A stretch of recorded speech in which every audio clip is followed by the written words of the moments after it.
With the trade deadline less than a week away, I decided, after doing lots of videos about the subject, to try and go through every NHL team, address whether they should be buyers, sellers, or if they should just stick with what they have. With the cap situation being what it is, I don't expect things to be as exciting as they usually are, but even still, let's take a look at what every single team needs to address this upcoming deadline.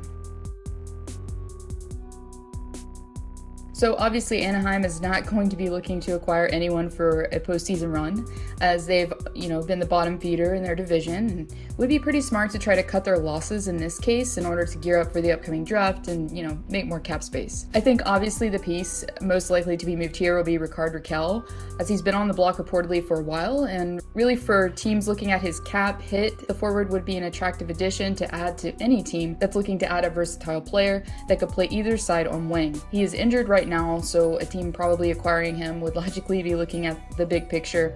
And considering that he does have another season remaining on his deal that's valued at $3.7 million AAV, obviously some teams that come to mind that would probably fit are Boston, Pittsburgh, and Toronto. I think would be especially welcoming of a multifaceted player. Since Pittsburgh has had injuries, Boston has had trouble scoring on 5-on-5, and Toronto is looking for depth scoring. Ryan Getzlaf, I don't see being moved personally at this point, but I guess it could very well happen in the offseason. I think Arizona is in an interesting position because going in, I think they really struggled at the beginning of the season, but around the time where they had the long quote-unquote playoff series of 7 against STL, I think we kind of started to realize that maybe this team could top St. Louis in the standings, as they came out of the series with 4 wins versus St. Louis's 3.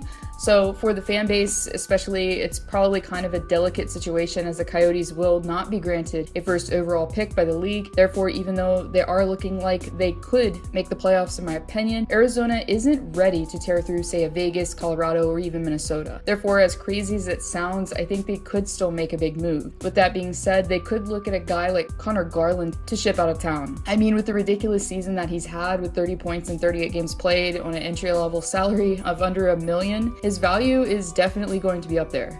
Obviously, Toronto, you would think, would be interesting, as they've always been very close to the cap. Maybe Edmonton, just because the low salary. Puljujarvi hasn't quite panned out like the team probably would have hoped this season, as he has 14 points in 38 games played, and he's been playing with McDavid. So adding a guy like Garland to the right wing spot is probably something that Ken Holland would be welcoming of. As I previously addressed, I think Boston's biggest issue right now has been the 5-on-5 scoring, as they've been relying heavily on the power play to win them games more than they probably have wanted to. They've also lacked depth scoring, as they've been carried a lot by their first line up front. Obviously, the Bruins would be smart to try and add a defenseman as well, as Boston hasn't looked the same either with the losses of Krug and Chara. For me, looking at it, I know the Flames may want to wait until the offseason to start listening to offers on him, but just knowing that the second line has been in need of help, as Cassidy currently has Pastrnak on the second line, so that's kind of telling that he's trying to mix it up for a reason. But just knowing the Bruins need Johnny Gaudreau's connection to Boston, even though,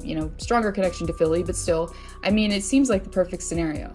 Obviously, the B play a gritty style, and Gaudreau might be too pricey, but there's always guys like Mike Hoffman, obviously Taylor Hall, even Nick Foligno that could potentially help balance out the offense as well. For a defenseman, maybe a guy like Mike Riley, who would be a pending UFA and only has a $1.5 million cap hit. Or if Sweeney wants to up the stakes a little bit more and pay a little extra, there's always Josh Manson as well. I mean, it doesn't really take a genius to figure out that the Sabres are going to be sellers this deadline and following a botched season, unfortunately. Definitely we'll be looking for guys like Taylor Hall and Sam Reinhart to be moved, but I'm sure Buffalo won't be trying to hold on to that many players if the right offer presents itself. Obviously, Jack Eichel, who is currently injured, is a big question, but to me, it's not really if he'll be moved, it's just when. But it would make more sense for him to be moved in the offseason probably than on the deadline. Honestly, I wouldn't be surprised if Carolina just stayed put, and I know a lot of people have their questions about their goaltending, but I think they've had a nice surprise from the Checkers emerge in net, and they already have Mrazek back healthy, plus James Reimer as well. So the only thing I would really suspect is that they would be opening to listening in on offers on maybe one of the goalies, probably Reimer in specifically, or also for Jake Gardner. Obviously he's injured right now, but he was put on waivers earlier in the season and cleared, so I guess if a team is interested enough, say such as the Winnipeg Jets for example, they could listen in on offers for him.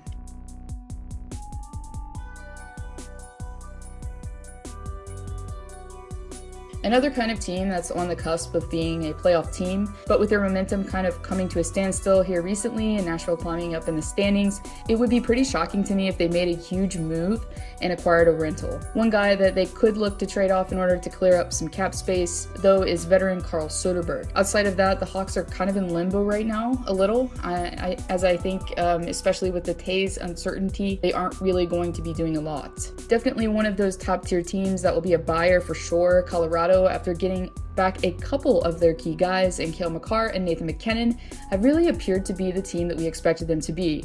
Looking at it, obviously, I think they're pretty stacked up front, although I'm sure Sakic wouldn't be opposed to adding in on the bottom six if he could. A lot of people, including myself, didn't really expect Grubauer to carry the team like he has in net, as he's been stellar all season. Therefore, I'd say their biggest need is finding a quality backup that has more experience for insurance purposes in case of injury. They could try and go after a guy such as David Riddick, Anton Khudobin, Devin Dubnyk, or Jonathan Bernier, just to name a few, to address the need. Columbus to me is definitely in a similar position to me as the Coyotes, except they're going to have to work harder in order to get back into a playoff position.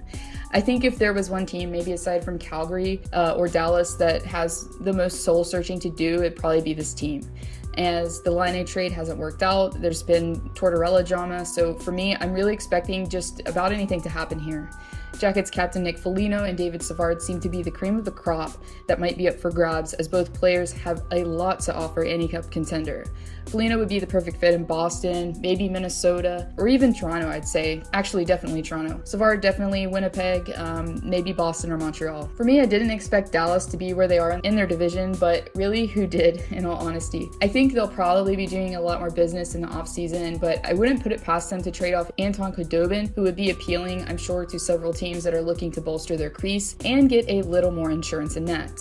He wouldn't be a rental though, so as he's coming off his first contract year, valued at $3.3 million. Colorado, maybe Edmonton, with Smith getting up there in years, it would make sense. He's also proven to be quite the playoff performer, as we saw in the bubble last year, so I could definitely see teams at least inquiring about him. I mean, similarly to Buffalo, it's not hard to figure out that this team will be looking to move guys out instead of bringing them in. Names that stand out definitely here to be moved, as I just mentioned, Jonathan Bernier, but also Mark Stahl, and another big one is Anthony Mantha. Although Bernier and Stahl would be rentals, Mantha is just finishing his first season of his 4-year deal he signed with the Wings. That's pretty backloaded and valued at $5.7 million AAV. But I think with Stahl, Yzerman will be in the perfect position to get the most for him, considering he's a pending UFA.